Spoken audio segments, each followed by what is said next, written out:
De regreso aquí, mis amigos y hermanos, Encuentros de Gracia. Ya está con nosotros nuestro querido hermano Carlos José Reyes. No necesita presentación, ustedes lo conocen ya bastante, pues continuamente está por aquí. Carlos, bienvenido nueva vez a nuestro espacio. Gracias, Josué, y también gracias a los amigos y a los hermanos que nos acompañan, nos están escuchando y también viendo. Amén. El tema que tenemos para hoy es un tema muy importante. Estamos en el mes de la Biblia y queremos hablar un poco del proceso interpretativo, de los pasos que todo intérprete necesita tomar para correctamente interpretar la palabra de Dios. Y no crea, mi hermano, amigo, que esto es solamente para los que predican, para los pastores, aquellos que se suben a un púlpito, dan conferencias o dan charlas, sino que la tarea de interpretación es para todos los creyentes, porque al final todos interpretamos las escrituras. Así que no se vaya creyendo que esto es solamente para aquellos que predican, sino para todos los creyentes. Carlos, ¿cuál es el primer paso que una persona debe considerar a la hora de interpretar un pasaje de las escrituras? El primer paso se llama observación. Observar qué hay en el texto. Y la observación es nosotros procurar crear conciencia en cuanto a lo que existe, el contenido en el texto bíblico. ¿Qué tiene el texto? ¿Qué contiene el texto? Es como percatarnos, darnos cuenta, hacernos conscientes de los elementos y de los detalles importantes que el pasaje contiene. Yo voy a presentar una ilustración para que los hermanos y los amigos puedan comprender lo que estoy diciendo. Imaginémonos, uno acostumbra a ir a los centros comerciales, a los malls, como se llaman en inglés. Entonces, desde que uno entra, uno como buen observador, lo primero que se encuentra es con el parqueo. Un parqueo amplio, hay mucho espacio para vehículos, hay señalizaciones también en el parqueo. Entonces uno va observando esas cosas. Luego cuando uno llega a la puerta, a la gran puerta de entrada y salida principal del centro comercial, uno observa que están entrando y saliendo muchas personas de diferentes edades, de diferentes clases sociales, niños, adultos, jóvenes, mujeres, hombres, personas de edad avanzada. Y así sucesivamente. Entonces luego cuando uno entra va a encontrar diferentes escaparates de farmacias, oficinas bancarias, están los baños, y el gran espacio está dedicado a exhibir en estantes y en escaparates también los productos que venden, ya sea productos de belleza, productos de limpieza, productos alimenticios, enlatados, vegetales, carnes, panadería, repostería. Hay también espacios donde venden asuntos de librería, igualmente electrodomésticos, etcétera, etcétera. Entonces uno se detiene a ver los detalles y eso es observación. Entonces yo quiero ilustrarlo con un pasaje de la Biblia, si nos pueden buscar en Hechos capítulo número 6. Hechos capítulo número 6, versículos del 1 al 6. Hechos es un libro muy conocido de las Sagradas Escrituras y este pasaje es un pasaje muy interesante, Josué. Que de hecho, si usted tiene una Biblia donde está sentado, qué sé yo, si puede tomar una Biblia, ábrala en Hechos 6 para que pueda ver el ejemplo que Carlos va a poner para los hermanos que nos están viendo. Pues vamos a poner el texto bíblico para que ustedes también lo puedan observar.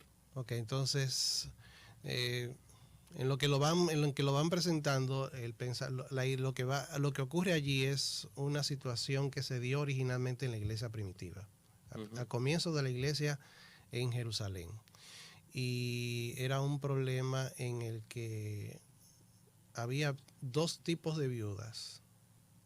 viudas, dice, de los griegos y viudas de los hebreos. Y las viudas de los griegos eran desatendidas en la distribución diaria. Se entiende que una distribución de alimentos o de recursos económicos. Y dice el texto que como había crecido, en aquel tiempo, como había crecido el número de los discípulos, hubo murmuración de los griegos contra los hebreos de que sus viudas eran desatendidas en la distribución diaria. Entonces, cuando los 12 apóstoles vieron esto, reconocieron el problema y dijeron, no es justo que nosotros dejemos la palabra de Dios para servir a las mesas. Convocaron a la multitud de discípulos y les dijeron, busquen, hermanos, entre ustedes a 7 varones a quienes encarguemos de este ministerio. Habla de las cualidades, hombres de fe, llenos del Espíritu Santo y de sabiduría, y a quienes nosotros encarguemos de este servicio, de esta diaconía. Y luego dicen, nosotros vamos a persistir en la oración, en el ministerio de la palabra, dicen los 12. Entonces sigue diciendo el texto que la propuesta agradó a la multitud y escogieron a 7 hombres. Dentro de ellos estaba Esteban, Felipe, Prócoro, Nicanor, Parmenas, etc. Los presentaron a los apóstoles, a los 12. Ellos les impusieron las manos y entonces comenzaron a ejercer ese ministerio. Y dice la palabra de Dios entonces al final que la palabra de Dios crecía y el número de los discípulos se multiplicaba grandemente en Jerusalén. Y luego dice que también hasta sacerdotes, que la mayoría eran del área de los saduceos, obedecían a la fe, o sea, creían en la fe del evangelio. Entonces, cuando uno pasa este paso de la observación, uno tiene que ver los detalles que están allí. Una de las cosas de los detalles que debemos observar son los personajes, las personas involucradas. Se menciona de los discípulos, el número de los discípulos, se habla de los 12, se habla también acerca de esos 7 varones de buen testimonio. Otros personajes que aparecen allí son las viudas de los griegos y las viudas de los hebreos. Hay grupos, hebreos, griegos, esos son detalles importantes. Hay una referencia cronológica de tiempo, dice en aquel tiempo, en aquellos días. Entonces eso debe llamar la atención al que lee en la observación, por lo menos darse cuenta de que eso está ahí, hay una referencia temporal. Otro detalle también importante que allí debemos de tomar en cuenta es la palabra servicio, a quienes encarguemos de este servicio. Otro detalle es que el texto está como estructurado como un asunto de problema-solución. Hay un problema y hay una solución al problema. Y esa solución trae como resultado algo. Esos elementos son importantes tomarlos en consideración a la hora de nosotros interpretar el texto. Entonces, fíjate que hay detalles sumamente importantes que el que lee, el hermano, el amigo que lee la palabra de Dios debe darse cuenta de que están ahí porque son importantes para luego dar el próximo paso. Otro pasaje en cuanto a la observación, no sé cuántos habrán leído la profecía de Ageo en el Antiguo Testamento. La profecía de Ageo comienza diciendo o dando una referencia histórica del momento en el que llegó la palabra de Dios al profeta Ageo. Y menciona que fue en el año 2 del rey Darío, rey de Persia. Y menciona el mes exacto en que ocurrió. Entonces ahí tenemos datos que debemos de considerar y que debemos de concienciarnos de que están ahí y que necesitamos entenderlos para luego nosotros llegar a una comprensión de lo que la palabra de Dios significa para nosotros. Entonces, la observación. Ahí está el pasaje que les mencionábamos, Hechos capítulo número 6, versículos del 1 al 7. No sé qué otro elemento te llama la atención ahí, Josué, Mira, por ejemplo, en el verso número 5, al final, se habla de Nicolás prosélito. ¿De dónde? De Antioquía. Uh-huh. Entonces ahí tenemos una ciudad. Sí. Entonces observo, el que está estudiando la Biblia debe observar que aparece la palabra Antioquía. Me llama la atención también la frase en el primer verso que dice, creciera el número de los discípulos. Es otro elemento importante. Y también dice que Nicolás era prosélito de Antioquía. Esa palabra debe llamarme la atención porque no es una palabra muy común, no es una palabra del dominio del vocabulario de las personas en común, y yo debo tratar de entender en el siguiente paso qué es un prosélito, pero por lo menos debo observar de que aparece la palabra prosélito. Y hay algunas preguntas claves en ese proceso de observación, algunas preguntas puntuales que el lector pudiera hacerle al texto. Claro. ¿Quién o quiénes? ¿Por qué? ¿Para qué? ¿Dónde? ¿Cuándo? ¿Cómo? ¿A dónde? Esas preguntas son importantes. ¿Qué? Es decir, ¿qué tema está tratando? ¿De qué trata? Para entonces nosotros luego en la parte siguiente, en el segundo elemento del estudio de la palabra de Dios, nosotros podamos entender. Si hay que observar bien, eso significa, Carlos, que entonces hay que leer. Lógicamente. Y hay que leer varias veces porque pudiera ser que quizá uno lea y no se dé cuenta en la primera lectura. Omita algo importante que requiere una segunda, una tercera lectura o quizás más lecturas. Y pudiera ser también que se leen varias versiones. Claro, es muy importante. Es muy necesario porque las otras traducciones, aparte de la Biblia más común en el mundo latinoamericano, que es la Reina Valera del 60, hay otras versiones muy buenas también que pueden ayudar a aclarar el sentido del texto. Quizás la palabra prosélito, seguramente la palabra prosélito en otra traducción aparece con otro significado o con otro nombre. Y rápidamente, Carlos, ¿qué traducciones tú recomiendas? A mí me encanta la Biblia de las Américas. Es una traducción muy fiel al original según los entendidos, muy fiel. Sigue mucho la forma de la Reina Valera también. Al igual que la Dios habla hoy, la famosa versión popular. Dios habla hoy en un lenguaje mucho más llano, mucho más entendible, con palabras más usadas en nuestro entorno. Y la Biblia de la nueva versión internacional también es muy buena.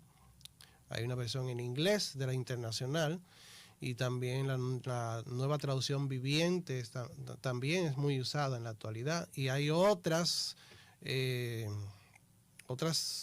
versiones de la Reina Valera más actualizadas, como la contemporánea, la del 95, la del 77, la del 2000, que han tratado de poner el lenguaje de la del 60 más actualizado a la realidad de hoy, porque el lenguaje va evolucionando y por lo tanto debe irse haciendo una revisión para tratar de adaptar el lenguaje de la Biblia a nuestra realidad. No significa cambiarle el significado de lo que originalmente se escribió, pero sí para que la gente pueda comprender lo que dijo el autor, el escritor original en la Biblia, inspirado por el Espíritu Santo. Entonces, ese es el primer paso, la observación. Entonces, ¿qué no se debe hacer en el proceso de observación? ¿Qué no se debe hacer en ese proceso, en ese primer paso de observar el pasaje? Bueno, no se debe hacer una lectura como por salir del paso. Ya. Ni tampoco ahí nos vamos a interpretar, que es el segundo paso. Sencillamente es fijarnos en lo que hay en el texto. Observar qué es lo que está ahí. Todos los detalles importantes que el pasaje contiene. Esa es la parte importante. Entonces, luego de ese paso de observación, sigue el paso de interpretación, que de ya lo la mencionó. interpretación. Entonces, ahí cuáles elementos son importantes a tomar en cuenta en ese segundo paso. La interpretación responde a la pregunta, ¿qué significa el texto? La observación es, ¿qué dice? ¿Qué contiene? Okay. La interpretación, ¿qué significa eso? Entonces, tomando la ilustración del centro comercial, si hemos observado que hay un parqueo y hay muchos vehículos que están parqueados, valga la redundancia, de diferentes marcas, etcétera, etcétera, uno se pregunta, ¿cuál es el propósito del parqueo? ¿Para qué está ahí? Y también en la interpretación debemos preguntarnos, cuando entramos al centro comercial, ¿cuál es la función de los estantes? ¿Cuál es la función de los escaparates? ¿Para qué un producto determinado? ¿Qué significa? Por ejemplo, uno a veces quiere leer la información que hay en un producto enlatado, vamos a suponer, una pica pica, que tiene una información de datos alimenticios, de los ingredientes, etcétera, etcétera. Entonces uno quiere saber la cantidad de agua que posee, la cantidad de nutrientes, etcétera, etcétera. Entonces, yo observo esto, pero a la vez voy a interpretar. ¿Qué quiere decir eso? ¿Qué quiere decir eso? O sea, ¿qué quiere decir que, por ejemplo, posee un 0.5% de sal? ¿Qué significa que contiene tanto porcentaje de agua? ¿Cómo me beneficia? Entonces, es entender la información. Entonces, en cuanto a la palabra de Dios, si nos pueden proyectar el texto otra vez. En cuanto a la palabra de Dios, en la interpretación hay varios elementos que nosotros debemos de tomar en consideración para interpretar bien. Si nos pueden poner el pasaje de nuevo. En primer lugar está el contexto literario. El contexto literario no es nada más. ¿Con qué se come eso? Sí, el contexto literario no es nada más que la conexión de pensamiento que hay en un escrito. El desarrollo del pensamiento. Hay que recordar de que cuando alguien escribe, no escribe, o sea, lo escribe expresando pensamiento a través de párrafos o de episodios, relatos. Y entonces, esos episodios, esas estrofas de un himno, por ejemplo, en la Biblia, de un salmo, o esos párrafos de la Biblia guardan relación los unos con los otros. Por ejemplo, estamos en el libro de los Hechos y antes del capítulo 6 están los capítulos anteriores, del 1 al 5. ¿Qué ha pasado allí? ¿Qué ha venido diciendo el autor que yo debo tomar en cuenta para enmarcar el pasaje que yo voy a estudiar, que yo quiero comprender, que en este caso es Hechos, el capítulo número 6, del 1 al 7, para entender ese pasaje? ¿Qué ha venido diciendo y qué cosas han acontecido o qué cosas ha dicho Lucas anteriormente que nos dan una pista para comprender lo que dice ahora? Entonces, eso es el contexto literario. Cuando estamos leyendo una carta, una epístola del Nuevo Testamento, vamos a suponer la Primera Corintios. Si yo estoy estudiando el capítulo 13 de Primera Corintios, pero ¿qué ha dicho anteriormente el autor? ¿Y qué línea de pensamiento él viene desarrollando para yo comprender 1 Corintios 13 en ese marco de ideas de pensamiento? Eso es el contexto literario. Como muchas veces se dice que un texto sin su contexto es un pretexto. Es nada más que un pretexto. Entonces, debemos tomar en cuenta el contexto literario para que nuestra interpretación esté de acuerdo con el pensamiento del autor bíblico, que ha sido inspirado por el Espíritu Santo. Pero no solamente el contexto literario, está el contexto histórico.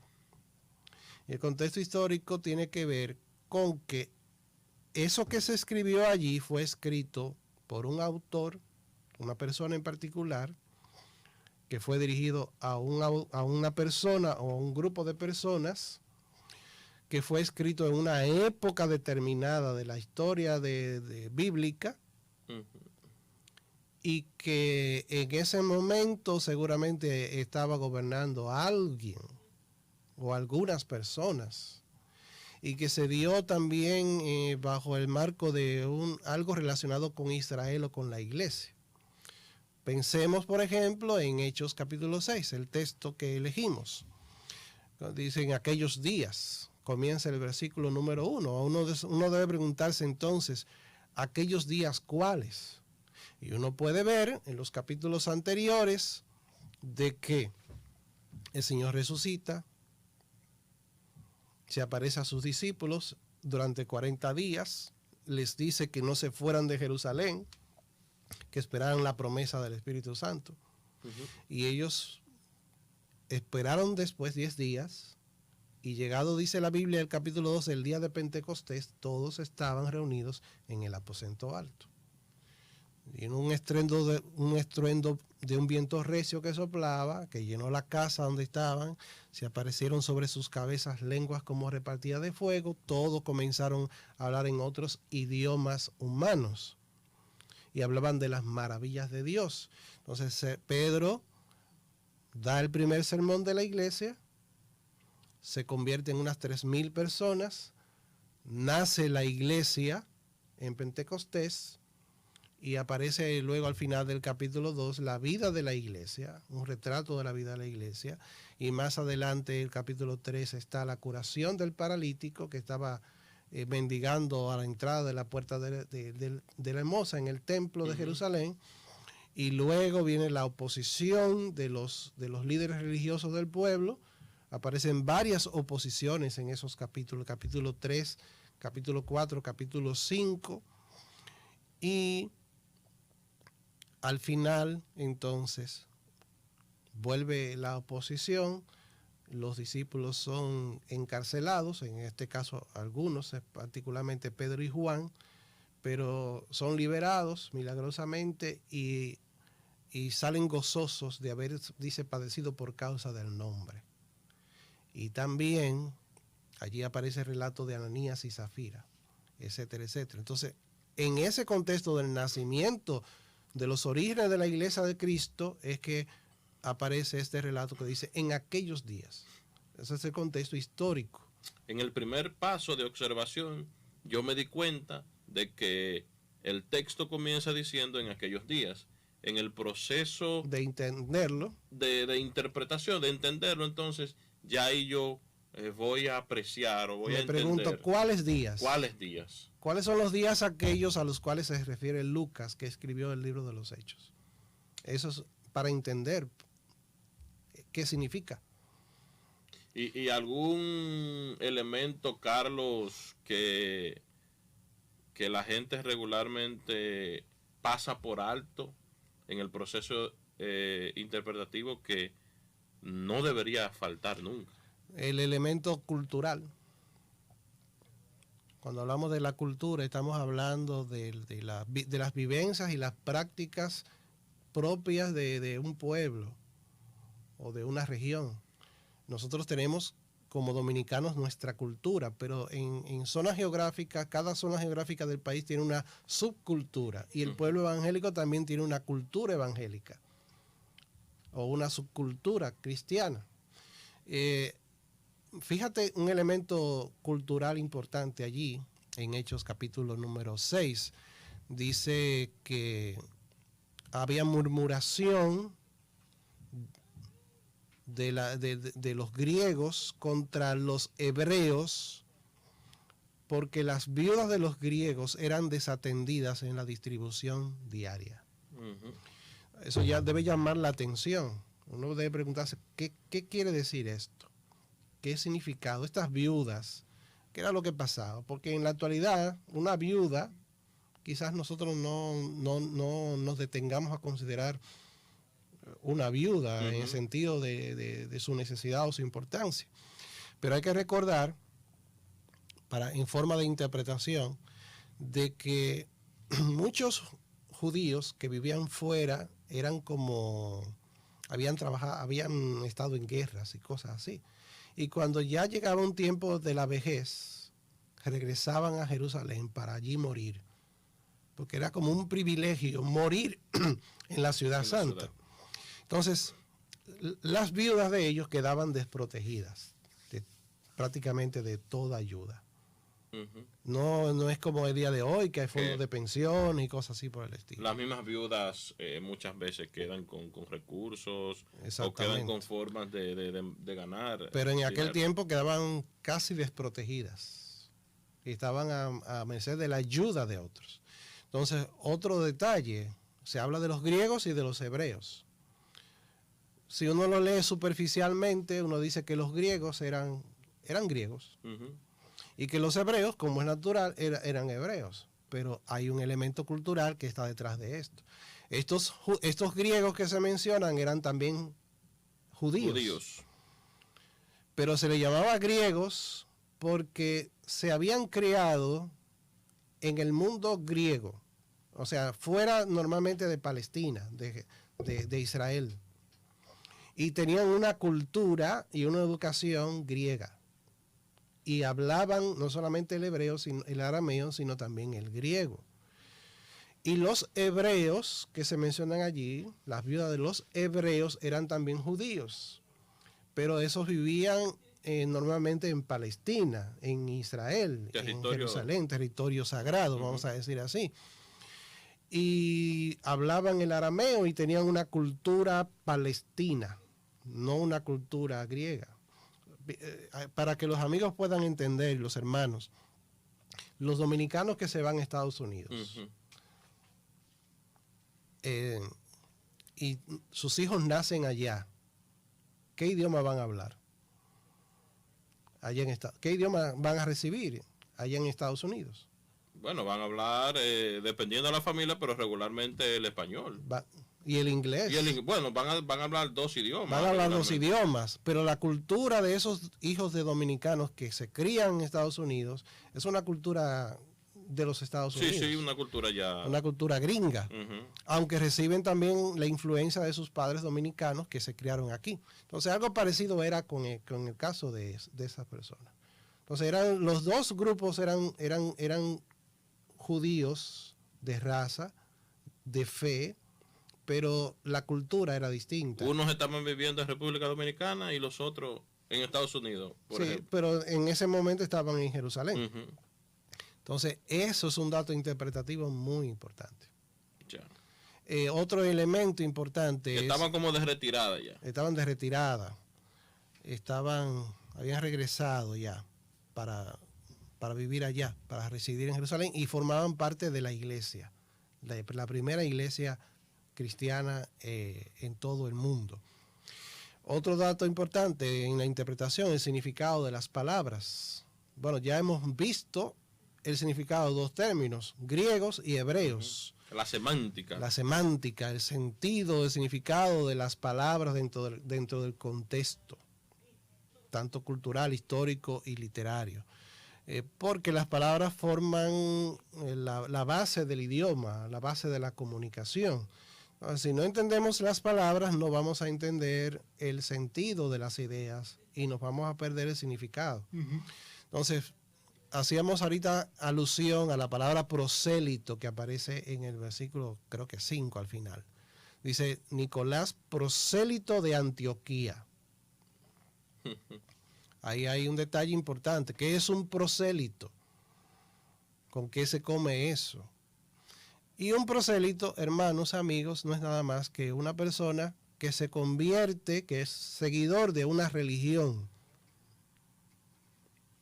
Es como si estuviera diciendo, cuando dice prosélito de Antioquía, era convertido que venía de la ciudad de Antioquía. Pero hay que tomar en cuenta detalles geográficos.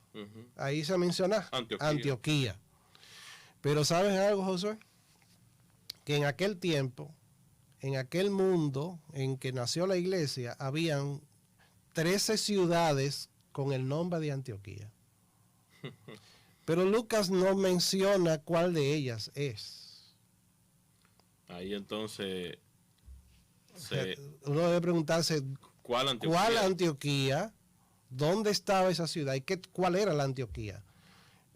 Claro que por por lo que vemos más adelante en el capítulo 11, seguramente que se refiere a Antioquía de Siria, donde se levantó una iglesia poderosa, una iglesia misionera. Donde se le llamó por primera vez cristianos. Cristianos a los creyentes, a los discípulos.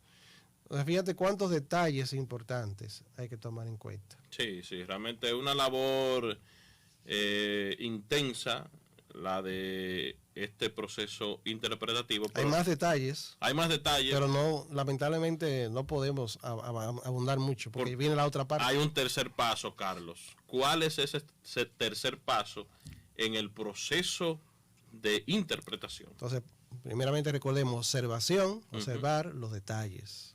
Segundo, interpretarlos. ¿Qué significan? Y en tercer lugar, viene la aplicación.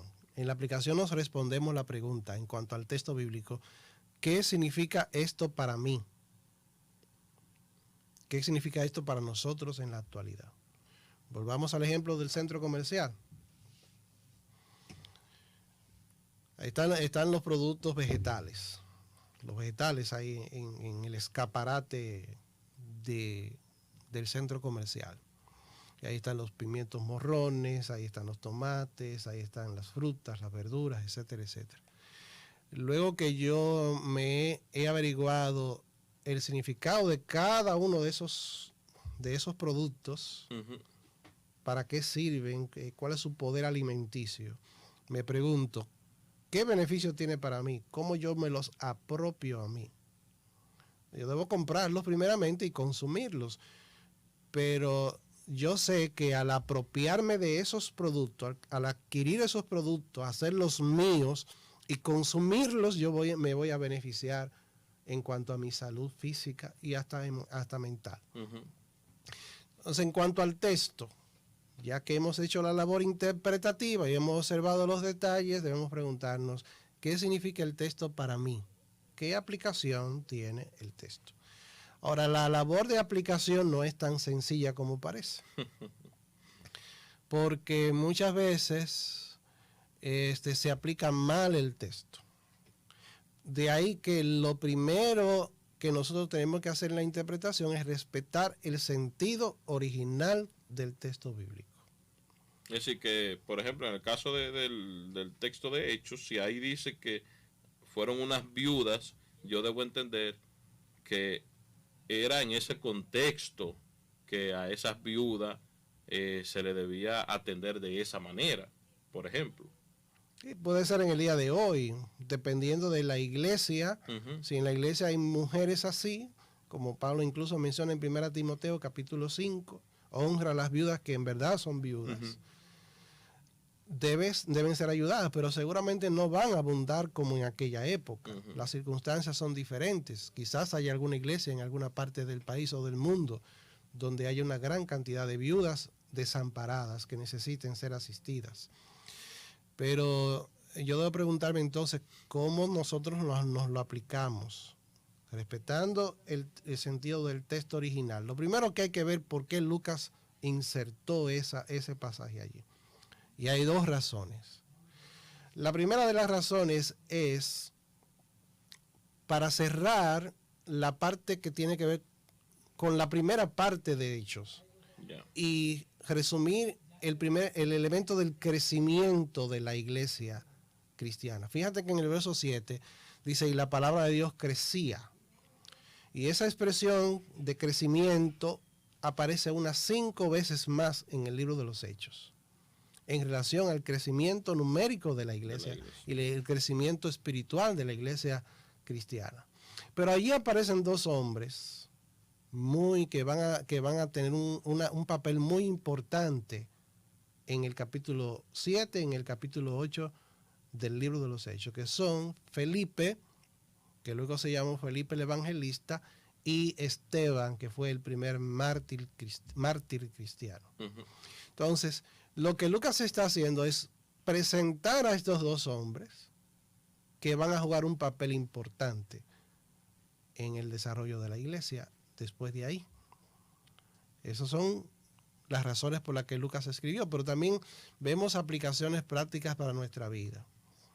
Todo problema que surge en la iglesia local nosotros no podemos hacernos de la vista gorda.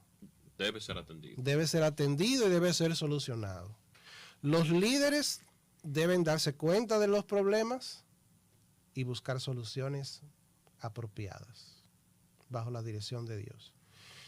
Otro elemento importante, otra aplicación importante, los pastores, los ancianos de la iglesia, su función primordial, ¿cuál es? Dicen los apóstoles. Enseñar las escrituras. El ministerio de la palabra y la oración. Lo otro era importante también, el ministerio de ayuda económica. Y por eso ellos buscaron. Por eso buscaron 7 hombres. Y fíjate las condiciones, los requisitos. Eran hombres llenos de fe, de buen testimonio y llenos del Espíritu Santo. Pero Carlos, me surge una pregunta. Nos queda poco tiempo ya. Sí.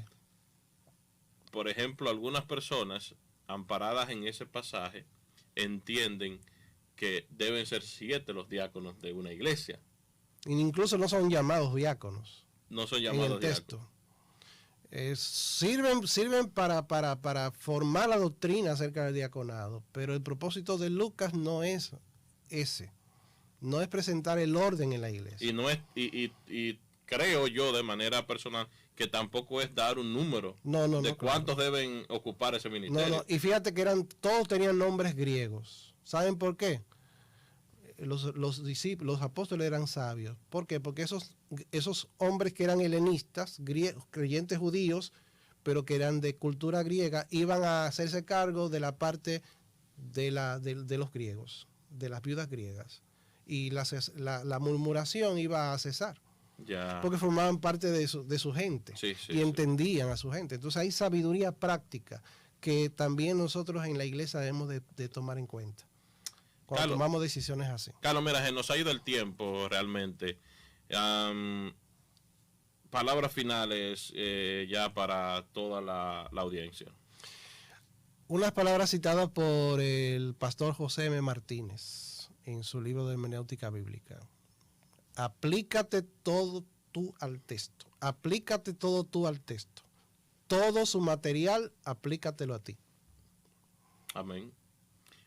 Si usted observa mal e interpreta mal, va a aplicar mal. Si observa bien, interpreta bien, va entonces a aplicar bien y correctamente. Y la aplicación, es la finalidad del estudio, vivirla. Sí. Vivir la palabra de Dios, hacer lo posible con la ayuda del Espíritu Santo. Amén. Gracias, Carlos, por este tiempo. Gracias a ustedes. Y a ustedes, mis amados hermanos y amigos que nos han seguido toda esta hora en Encuentros de Gracia. Nos vemos el próximo sábado en una entrega más de este espacio. Bendiciones a todos.